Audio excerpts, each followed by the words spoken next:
Hello friends, ये हमारी book from Plassey to partition का एक और वीडियो है जिसमें हम एम्पायर एंड इकोनॉमी पढ़ रहे हैं।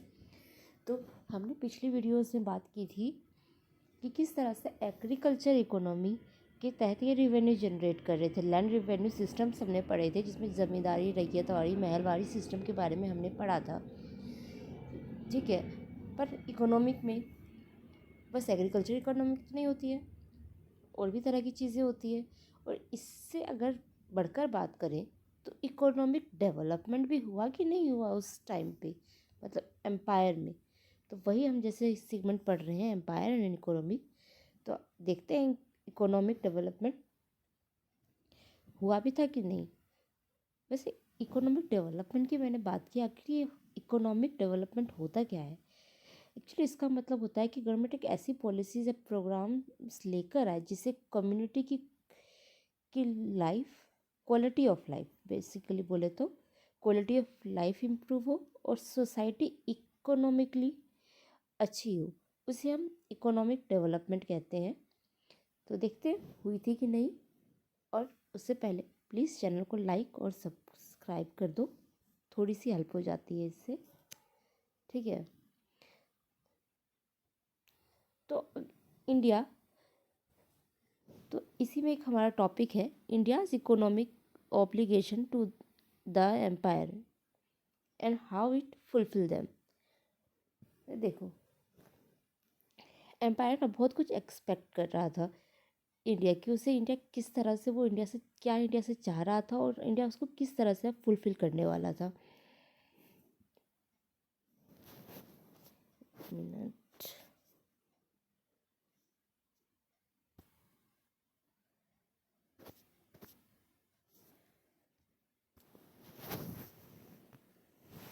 हाँ, तो इंडिया से ना एक्चुअली सपोज किया जा रहा था, उसे एक्सपेक्ट किया जा रहा था कि वो जो एम्पायर की जो इकोनॉमिक नीड्स है ना उसको फुलफिल करे, और साथ में जो उसकी रिसोर्सेज है ना वो हमेशा इम्पीरियल यूज़ के लिए यहाँ पर अवेलेबल रहे। और दूसरा पॉइंट ये है कि इंडिया ब्रिटेन को एक मार्केट प्रोवाइड करवा रहा था, और जो यहाँ के रॉ मटेरियल्स हैं वो बेसिकली इंडिया से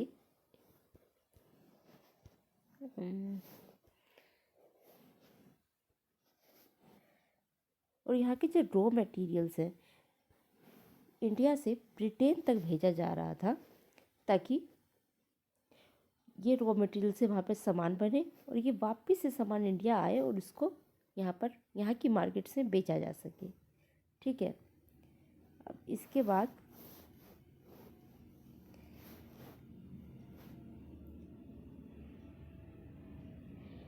जो रेलवेज़ बन रही थी इस वक्त इंडिया में, तो उसके लिए ना ब्रिटिशर्स ने काफ़ी सारा पैसा उनको जनरेट करना था ताकि यहाँ पे रेलवे की लाइनें बिछा सकें। इसके लिए वो एक बॉन्ड इशू करती हैं, और बॉन्ड में ना गारंटीड 5% का इंटरेस्ट उनको कहती हैं कि उनको 98 ईयर्स तक उनको मिलता रहेगा। ठीक है, तो उनको अब ये इशू बॉन्ड कर देती है। अब जिसका सारा खर्चा है ना अब ये इंडिया से लिया जाएगा, तो जो इसके एनुअल चार्जेस है ना ये इसमें जोड़ा जाएगा, जिससे इंडिया के जो खर्चे हैं ना वो और ज़्यादा बढ़ने शुरू हो जाएंगे। और इंडिया की जो एक्सपोर्ट ट्रेड है, इंडिया से कई सामान यहाँ वहाँ दूसरी कंट्री से भेजा करते थे, जिससे जो ब्रिटेन की इकोनॉमी है ना वो काफ़ी ज़्यादा बेनिफिट हो रही थी। और जो उनकी पेमेंट डेफिसिट है ना वो भी काफ़ी कम हो रही थी। तो एक तरह से देखें तो ब्रिटेन अपना बेनिफिट बहुत ज़्यादा कर रहा था, इंडिया के लिए कुछ खास कर नहीं रहा था। ठीक है, और इसके अलावा देखें तो यूरोप और नॉर्थ अमेरिका के साथ भी ये अच्छा खासा ट्रेड कर रहा था उस वक्त। और यहाँ की आर्मी, अब यहाँ की आर्मी के लिए देखो तो इंडियन आर्मी का यूज़ अपने ब्रिटिश एम्पायर को बढ़ाने के लिए कर रहा था। यहाँ की आर्मी को वो दूर दूर एरियाज़ में भेजा करता, जो उसका एम्पायर्स की कॉलोनीज़ है वहाँ पे भेजा करता, और इंडियन आर्मी की मदद से वहाँ पे और एक्सपेंड कर रहा था अपने एरियाज़ को। और ये जो इंडियन आर्मी है ना, जो दूसरे एरियाज़ में दूसरी कंट्रीज़ में यूज़ कर रहे हैं, उसका सारा खर्चा इंडियन टैक्स पेयर्स में डाल रही थी। ठीक है, तो इस तरह के कुछ खर्चे इंडिया से एक्सपेक्ट किए जा रहे थे, इंडिया पे डाले जा रहे थे, जो कि ब्रिटिश नीड्स को पूरा कर रहे थे। राइट। अब इस ऑब्लिगेशन को पूरा करने के लिए अच्छा खासा पैसा भारत हमारी कंट्री से बाहर जा रहा था। ठीक है, और कैसे कैसे जा रहा था, जैसे अभी हमने बात की, रॉ मटेरियल्स इंडिया में बहुत सस्ते हुआ करते थे। हमारे राइटर्स ने भी इसको बार बार बताया है, तो मैं बार बार आपको एक्सप्लेन कर रही हूँ कि ब्रिटिशर्स यहाँ से रॉ मटेरियल्स बहुत सस्ते दामों में ब्रिटेन भेज देते थे, और वहाँ से फिनिश गुड यहाँ की मार्केट में बिका करते थे। इंडिया जो ऐसा सब कॉन्टिनेंट है जहाँ कॉटन का अर्लीस्ट एविडेंस मिलता है, यहाँ लैंकाशायर जो कि लंदन में है, वे बने 85% कॉटन की चीज़ें इंडियन मार्केट्स में बिक रही थी, और ये चीज़ चीप रही इसलिए इम्पोर्ट ड्यूटी भी नहीं लगाई जाती थी। ठीक है, और अगर हम उल्टा देखें तो ऐसा नहीं था। ठीक है, अगर यहाँ से हम चीज़ें एक्सपोर्ट करके भेजते थे तो वहाँ पे अच्छी खासी इम्पोर्ट ड्यूटी लगती थी, बस रॉ मटेरियल्स को छोड़कर। बाकी सभी चीज़ों पे अगर इंडियन की कॉटन क्लॉथ्स होंगे तो उस पर अच्छी खासी वो इम्पोर्ट ड्यूटी लगा देंगे, पर वहाँ की चीज़ें जो यहाँ आ रही थी उस पर इम्पोर्ट ड्यूटी नहीं थी। और जब हम आगे आते हैं तो अर्ली 20th सेंचुरी तक ये ड्रेन ऑफ वेल्थ को की जो थ्योरी है ना, इसको काफ़ी अर्ली नेशनलिस्ट उठाने लगेंगे, कंप्लेन करने लगेंगे इसके खिलाफ। ठीक है, और आपको पता भी होगा शायद किसने, बहुत एक फेमस थ्योरी है, हमारे दादा भाई नौरोजी वो लेकर आएंगे ड्रेन ऑफ वेल्थ थ्योरी, जिसके बारे में हम फिर से बात करने ही वाले हैं। ठीक है, अब इतना कुछ हो रहा है, नेशनलिस्ट इतना कंप्लेन कर रहे हैं, तो ये जो ब्रिटिशर्स हैं इन पे भी प्रेशर पड़ने लगेगा कि अब ये कुछ ना कुछ करें। तो यहाँ की इंडस्ट्रीज़ को प्रोटेक्शन देने के लिए ये एक फिस्कल ऑटोनॉमी कन्वेंशन लेकर आएंगे। ठीक है, तो ये फिस्कल ऑटोनॉमी कन्वेंशन लेके आए, जिसके तहत 1923 में एक बोर्ड बनाएंगे, ये इंडियन टैरिफ बोर्ड। 1923 में ये इंडियन टैरिफ बोर्ड बनाएंगे, जो कि सजेस्ट करेगा कि कॉटन ड्यूटीज़ को बढ़ाओ, जिससे यहाँ की इंडस्ट्रीज़ हैं उसको प्रोटेक्शन मिल सके। और इस बात सुनते ही जो लैंकाशायर के लोग हैं ना, ज़बरदस्त विरोध करते हैं, बल्कि एक मूवमेंट भी चलाते हैं आवर राइट्स करके। आवर राइट्स, वो बताते हैं कि इंडिया में उनके क्या राइट्स हैं जिसका प्रोटेक्शन उन्हें मिलना चाहिए। ठीक है, तो ये देख लो क्या कर रहे हैं, इंडिया में इंडियन के राइट नहीं, इनके राइट्स होने चाहिए, इस तरह की बातें हो रही हैं। ठीक है, आगे चलते हैं।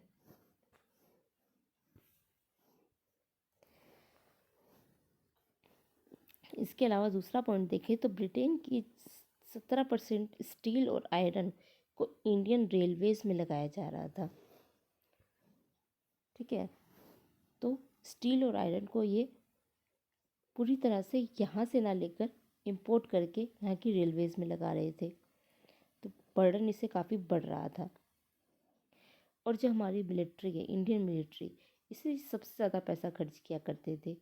और हमने इसे बात अभी भी की कि दूसरे हिस्सों में भी एम्पायर बढ़ाने के लिए इंडियन आर्मी का यूज़ करते थे, और इसका सारा खर्चा हमारे इंडियंस ही दे रहे थे। ठीक है, तो चीज़ें रिपीट हो रही हैं, पता है मुझे, पर बुक में भी थी तो मैंने दोबारा थोड़ा सा पढ़ा दिया ताकि कुछ जानने को ही मिले। फिर इसके अलावा इरिगेशन, रोड ट्रांसपोर्ट जैसे इंफ्रास्ट्रक्चर प्रोडक्ट्स पर ये प्रोजेक्ट्स हैं, इस पर खर्चे किए गए, काफ़ी ज़्यादा किए गए, और एक्चुअली फिजूल के भी किए गए, जिसके बारे में हम अभी आगे बात करेंगे। फिर इसके अलावा होम चार्जेस क्या होते हैं? एक्चुअली क्वेश्चन ना कई एग्ज़ाम से भी पूछा गया कि होम चार्जेस में आता क्या है।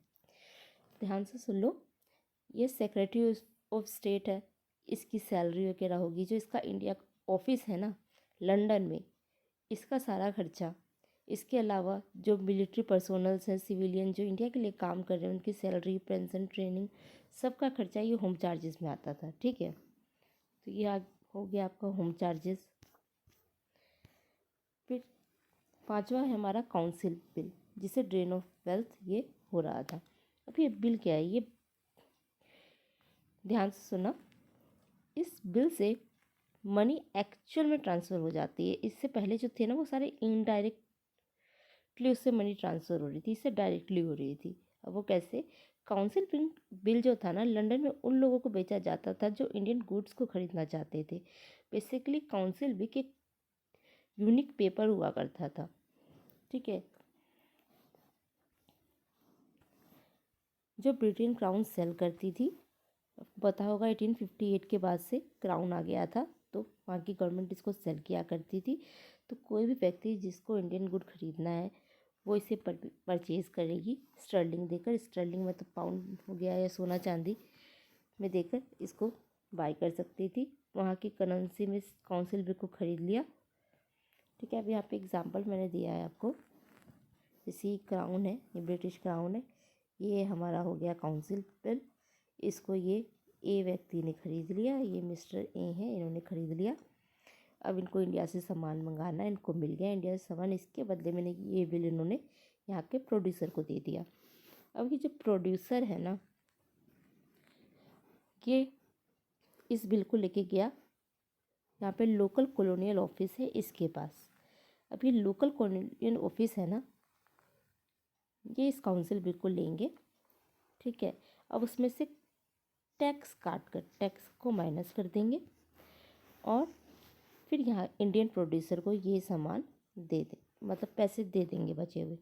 और यहाँ तक जो चीज़ें चल रही थी ना वो काफ़ी स्मूथ चल रही थी। यहाँ तक चीज़ें काफ़ी स्मूथ चल रही थी, जैसे हमने बात की।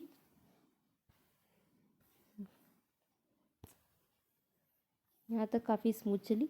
यहाँ पर जब चीज़ें आएंगी ना, जब इंडिया की तरफ चीज़ें आएंगी, काउंसिल भी इंडिया की तरफ आएगा, तो यहाँ पे हमें काफ़ी करप्शन देखने को मिलता है। जैसे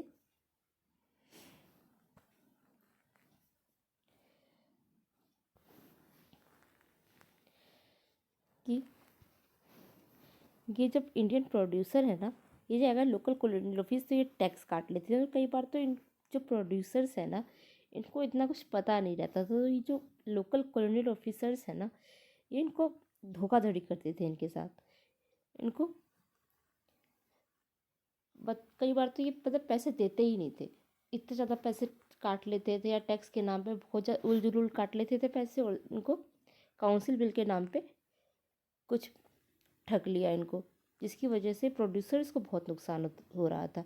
और जो यहाँ पे ये व्यक्ति ए है जिसने इंडियन गुड्स को मंगा के प्रॉफिट कमाया, ये वापस जिसको पैसा मिला, ठीक है, बेनिफिट हुआ, तो ज़्यादातर प्रॉफिट इसने कमा लिया। और अगर इनके पास इंडियन रुपीज़ या गुड्स बच भी जाते थे तो यहाँ पे एक्सचेंज में जाके ये उसको मैनेज भी कर लेते थे। तो यहाँ पे हमें ये अरेंजमेंट दिखती है।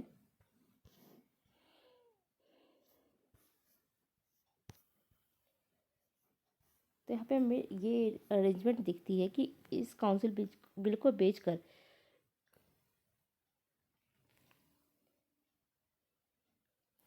ये जो व्यक्ति ए है इसने पैसा भी कमा लिया, और जो यहाँ पे लोकल ऑफिसर्स हैं इन्होंने ढेर सारा टैक्स लगाकर इस प्रोड्यूसर को तो ठग लिया। मतलब इस प्रोड्यूसर को तो पैसे कम मिले, पर जो लंदन है उसने टैक्स लगा के टैक्स भी काट लिया, काउंसिल बिल को बेचकर उसमें भी पैसे कमा लिए, और उसको पे भी कुछ खास करना नहीं पड़ा। तो इसमें क्राउन को काफ़ी बेनिफिट मिलता है। ओके, अब यहाँ पे कुछ व्यू पॉइंट्स हैं हमारे पास, थोड़ा इनको देख लेते हैं।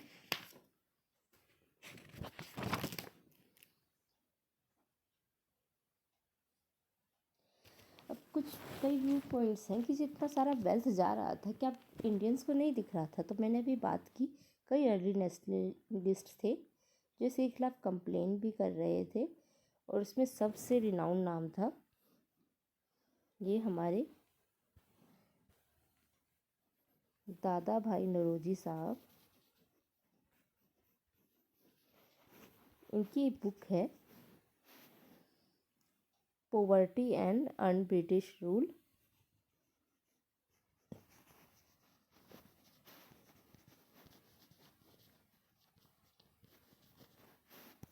Poverty and un British rule, इसमें इन्होंने ड्रेन थ्योरी को बताया है और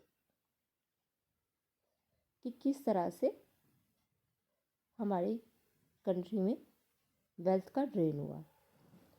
अब कई इसमें सपोर्टर्स निकलते हैं इंपीरियलिज्म के, वो कहते हैं कि ये थ्योरी ना बहुत बढ़ा चढ़ा कर है। ये बोलते हैं 17 बिलियन पाउंड बस बाहर गया इंडिया से, और अगर ओवरऑल एक्सपोर्ट का देखें तो बस ये 2% था। अब दादा भाई नौरोजी इसके अगेंस्ट में कहते हैं कि ये जितना बाहर ही गया है ना, तो 17 मिलियन पाउंड बस 2% था। अगर वो हमारी कंट्री में लगता है ना, तो कुछ ना कुछ सरप्लस ही जनरेट करता, कुछ इफेक्टिव चीज़ लेके आता, ना कि ये तो पूरी तरह से फ्लश हो गया, ट्रेन हो गया। अब एक और आर्गूमेंट यहाँ पे दी हुई है आपकी बुक में।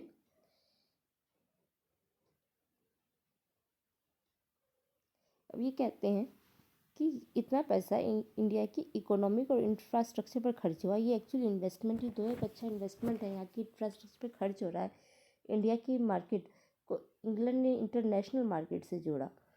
लोन्स भी इसलिए दिए गए ताकि मॉडर्नाइजेशन हो सके, जैसे कि मैंने बताया रेलवे, इसके लिए लोन्स लिए गए थे। तो ये बताते हैं कि बहुत पॉजिटिव ग्रोथ, पॉजिटिव डेवलपमेंट था। तो इसके अगेंस्ट में हमारे नेशनलिस्ट कहते हैं कि डेवलपमेंट पे इतना खर्चा किया गया तो दिखा क्यों नहीं। हमारी एग्रेरियन इकोनॉमी, एग्रीकल्चर सेक्टर जो था इतना पिछड़ा हुआ था, हमने देखा किस तरह से पिछड़ा हुआ था। भाई दूसरे सेक्टर्स का भी हाल उतना अच्छा तो था नहीं। ब्रिटिश, ये कहते हैं कि ब्रिटिशर्स की पॉलिसी कहीं ना कहीं फेल थी, जो इंडिया में ग्रोथ नहीं ला सकी। और इन पॉलिसीज़ के फेल होने का रीज़न ये देते हैं कि कॉलोनी की पॉलिसी जो हुआ करती थी ना, वो ब्रिटेन को फेवर करने के लिए हुआ करती थी, उसकी नीड्स को पूरा करने के लिए हुआ करती थी, ना कि इंडिया के फेवर के लिए। अब इसी इशू पर अब रिविजनिस्ट व्यू आएगी, ठीक है। ये रिविजनिस्ट आएंगे,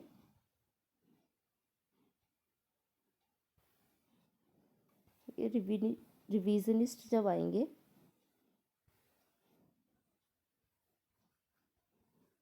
तो ये एक अलग व्यू लेकर आएंगे। अब ये कहेंगे कि कॉलोनियल इंडिया में कई पॉजिटिव इकोनॉमिक ग्रोथ देखने को मिली, पर ये पॉजिटिव इकोनॉमिक ग्रोथ अलग अलग टाइम पर अलग अलग जगह देखने को मिले। जैसे 1860 से 1920 में पंजाब, कोस्टल मद्रास और वेस्टर्न यूपी में प्रोस्पेरिटी देखने को मिली, और स्टैग्नेंट भी कई एरियाज़ में देखने को मिले, ठीक है। अब इन एरियाज़ में गवर्नमेंट में कुछ हेल्थ, एजुकेशन, एजुकेशन जैसी इंफ्रास्ट्रक्चर पर इन्वेस्ट नहीं किया।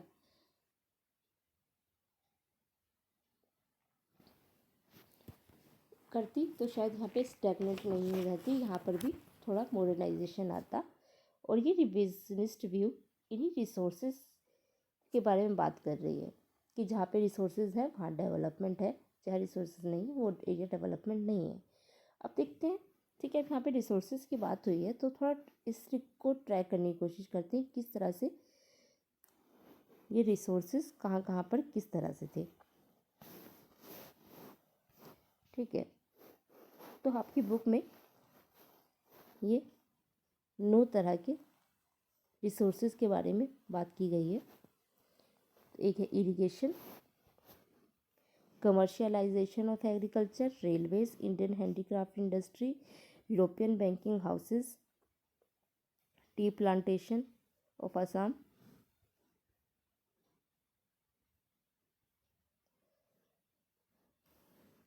जूट इंडस्ट्री इन बंगाल,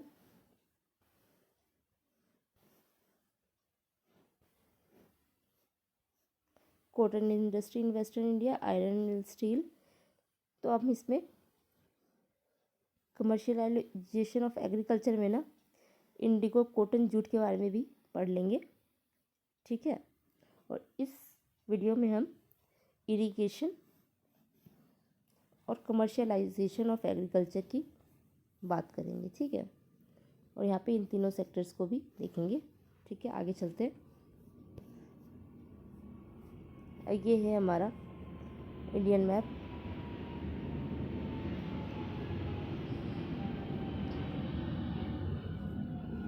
सबसे पहले इरिगेशन की बात करते हैं। हमने परमानेंट लैंड सेटलमेंट पढ़ा था, जैसे जिम्मेदारी सिस्टम। वहाँ इन अंग्रेजों ने लैंड रेवेन्यू सिस्टम सेट कर रखा था कि इतना इन्हें आना है, ठीक है। अब इन्होंने सेट कर रखा था, मैंने बताया बंगाल में इन्होंने सेट कर दिया कि इन्हें इतना पैसा आना है। बंगाल, बिहार, उड़ीसा, इन एरियाज़ में इन्होंने परमानेंट सेटलमेंट के लेकर आ गए। अब कई एरियाज ऐसे थे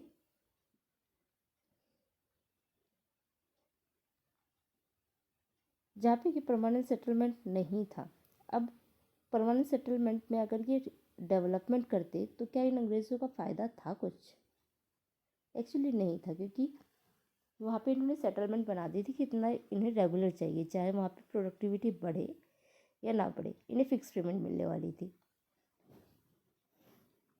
राइट। तो अब ये इंफ्रास्ट्रक्चर उन एरियाज़ में लगाएंगे जहाँ पे इन्होंने परमानेंट सेटलमेंट को अप्लाई नहीं कर रखा है। तो वो एरियाज़ थे हमारे northern areas, north western areas और साउथ वेस्टर्न एरियाज़, ठीक है। तो ये कुछ एरियाज़, तो नॉर्थ वेस्टर्न और नॉर्थ साउथ वेस्टर्न एरियाज़।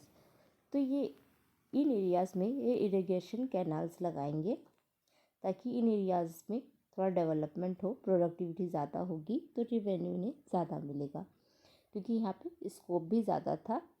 इससे इंडिया के कुछ रीजन्स जो है ना, उसको बहुत फ़ायदा मिलेगा, क्योंकि जहाँ पे इरिगेशन आया वहाँ पे प्रोडक्टिविटी बढ़ेगी और वो एरिया रिच हो जाएंगे। और इसका कंपैरिजन हम दूसरे एरियाज़ से करें तो वो अब एरियाज़ पिछड़ जाएंगे। और जिन एरियाज़ में इरिगेशन कैनल्स लगे भी थे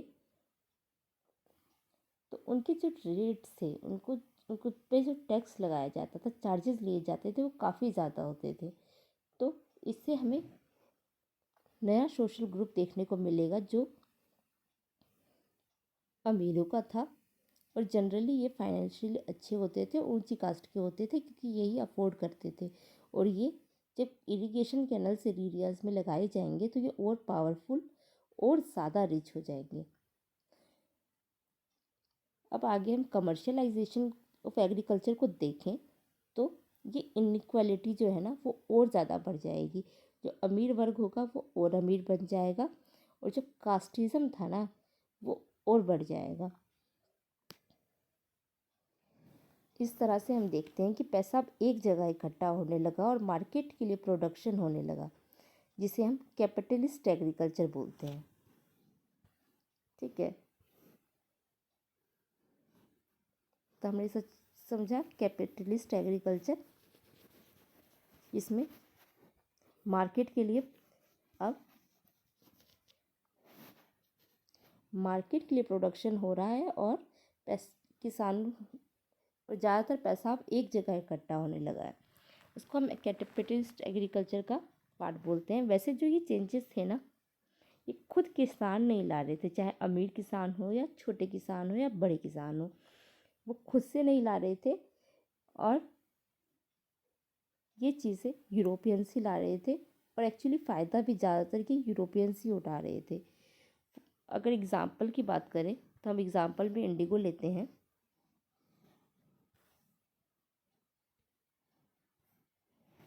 अब इंडिगो की बात करते हैं कि अब जो इंडिगो है ना, इंडिगो का यूज़ कहाँ था? इंडिगो का यूज़ ना कपड़ा को डाई करने के लिए किया जाता था। अब 1788 का वेस्टर्न इंडिया, अब 1788 की हम बात कर रहे हैं, ठीक है। 1788, अब ये वो टाइम था जब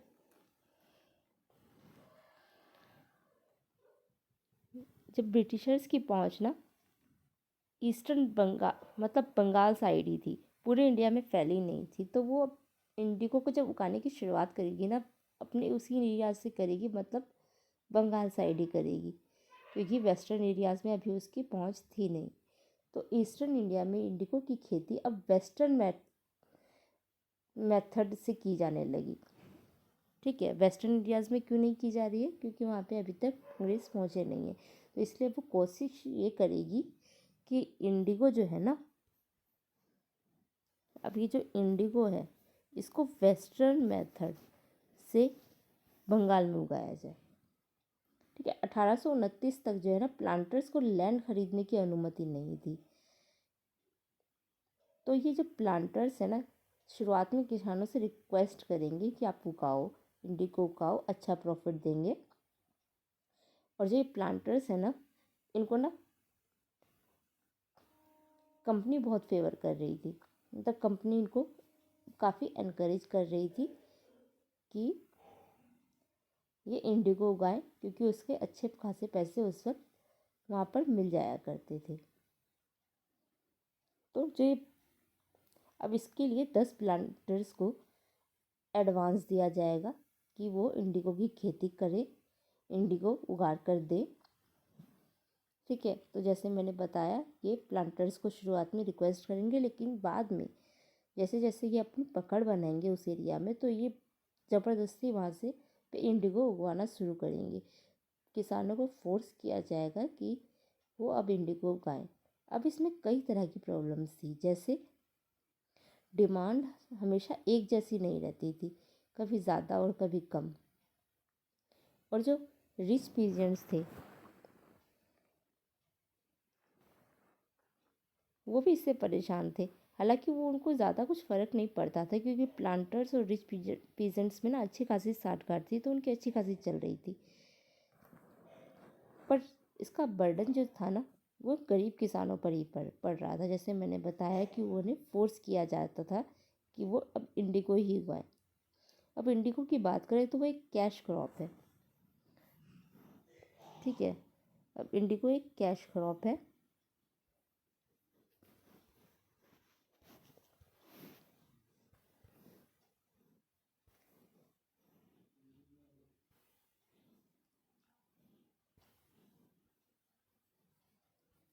ठीक है, अब वहाँ पे कैश क्रॉप उग रही है। और कैश क्रॉप का मतलब होता है ऐसी क्रॉप जिससे ज़्यादा रेवेन्यू जनरेट की जा सके। अब इंडिगो उगाने के लिए ये प्लांटर्स पीजेंट्स को लोन देते थे। अब प्लांटर्स को तो एडवांस मिल गया, इन्होंने एडवांस ले लिया, पर जो किसानों को ना ये लोन प्रोवाइड कराते थे कि जब इंडिगो उगा कर पहले दो। ठीक है, उसके लिए उन्होंने लोन दिया। अब जब इसको देंगे ना, बेचेंगे, तब जाके इन्हें पैसे मिलेंगे। ठीक है, अब ये इन्हें लोन दिया करते थे। अब जिसके ऊपर ये हाई इंटरेस्ट चार्ज किया करते थे, और ये बेचारे जो पीजेंट्स हैं ना अब ये डेब्ट ट्रैप में फंस जाते थे, और कई बार तो पीढ़ियों तक ये निकल ही नहीं पाते थे। तो इस तरह की प्रॉब्लम्स थी, और इसी से इंडिगो रेवोल्यूशन भी हमें देखने को मिलता है, जो 1859 से 60 के बीच में हुआ था। तो परेशान हो गए थे बेचारे गरीब किसान। ठीक है, आगे देखते हैं। अब गवर्नमेंट जो इतना फेवर कर रही है कैश क्रॉप उगाओ, कैश क्रॉप को इतना फेवर किया जा रहा है, तो क्या फ्रूट क्रॉप्स का क्या? तो जब कैश क्रॉप पे इतना फेवर किया जा रहा है, तो जो फूड क्रॉप है ना वो कहीं ना कहीं पीछे रह गई। तो इसलिए हमें देखने को मिलता है कि ब्रिटिश पीरियड में फेमाइन आना बहुत नॉर्मल सा हो गया था, कोई सरप्राइज वाली बात नहीं थी, आम बात हो गई थी। और 1943 का बंगाल का फेमाइन देखो तो 2 से 3 मिलियन लोग बस इस अकाल से मर गए थे, ये हालत ख़राब हो गई थी। वैसे तो इसके भी क्रिटिक्स दिए जाते हैं कि आज़ादी के टाइम तक स्टिल 80% एरियाज़ में बंगाल के फूड क्रॉप्स उगाए जा रहे थे, पर फिर भी जितनी प्रोडक्टिविटी होनी चाहिए थी उससे कहीं ज़्यादा कम थी। और जब हमें फेमाइन दिखता है तो ये भी दिखता है कि क्रैश क्रॉप की फेवर करने की वजह से कि कुछ टाइम बाद ही ये हमें अकाल देखने को मिला था। अब इसके बाद हम कॉटन कल्टीवेशन की तरफ चलते हैं। अब कॉटन में ना अचानक से बूम देखने को मिलता है, अचानक से डिमांड बढ़ जाती है। वो क्यों बढ़ी थी? वो बढ़ी थी cotton cultivation in western India. अचानक से हमें बूम देखने को मिला था क्योंकि उस वक्त शुरू हो गया था अमेरिकन सिविल वॉर, जो कि 1860s में शुरू हुआ। ठीक है। और ये जो बूम थी ना अचानक से, वो कुछ ही सालों तक थी, जब तक अमेरिकन सिविल वॉर चलता रहा। जैसे ही ख़त्म होता है ये अपनी जगह वापस लेता है और ये बूम भी शांत हो जाता है। और इसी के बाद हम देखते हैं कि जैसे ही बूम शांत होता है, हमें इंडिया में अगेन फेमाइन देखने को मिलता है, एग्रेरियन राइट्स देखने को मिलता है 1870s में, राइट। पर इससे जब ये बूम चल रहा था ना, हम देखते हैं कि किस तरह से डेक्कन का जो कॉटन बेल्ट था, जहाँ पे कॉटन अच्छी खासी मात्रा में उगाया जाता था, वो अचानक से काफ़ी अमीर हो जाता है। पर जैसे ही बूम शांत होता है, इन्हें बहुत ज़्यादा नुकसान भी होता है। और मैंने बात की कि फेमाइन भी देखने को मिलता है और राइट्स भी, दंगे भी हमें देखने को मिलते हैं 1870s में। अब इसके बाद अगर हम जूट कल्टीवेशन की बात करें, जो ईस्टर्न इंडिया में चल रहा था,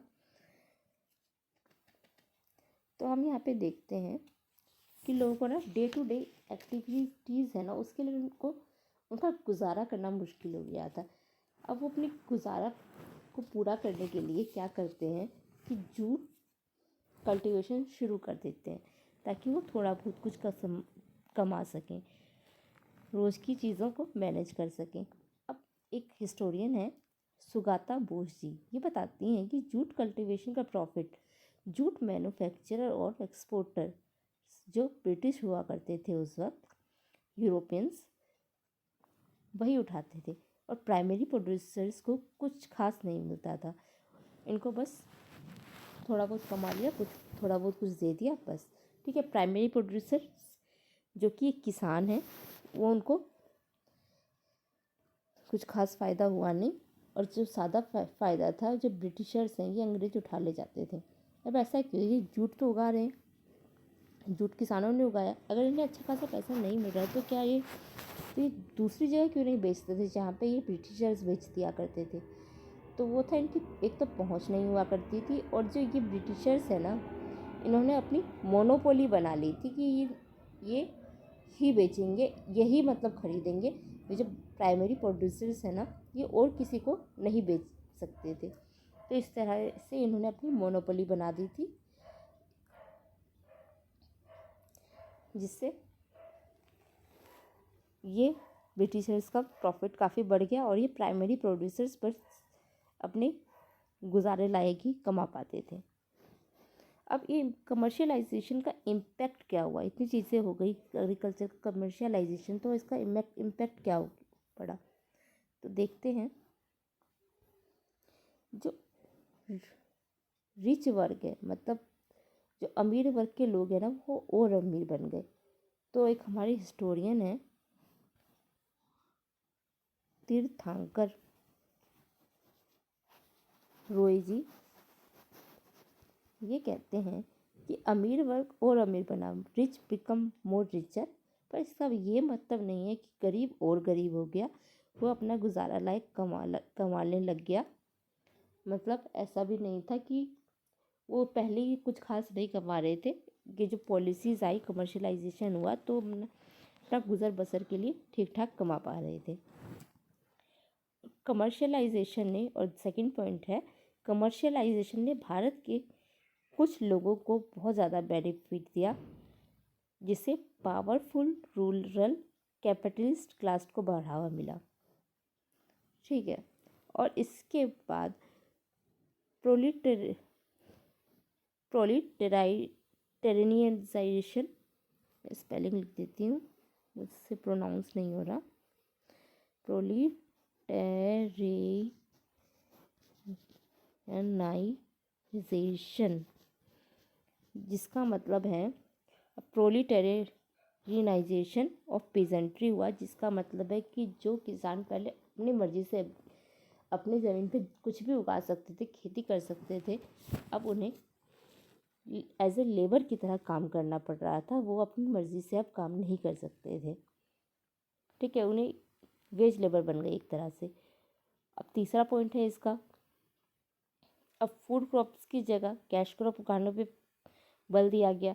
एक्चुअली इसका कोई ठोस सबूत नहीं मिलता है कि फूड क्रॉप की जगह कैश क्रॉप उगाने से ही फेमाइन आया, पर हमें एग्जांपल मिलते हैं। जैसे जूट इकोनॉमी जब 1930s में क्रैश हुई, 1943 में, उसके कुछ सालों बाद ही फेमाइन आया।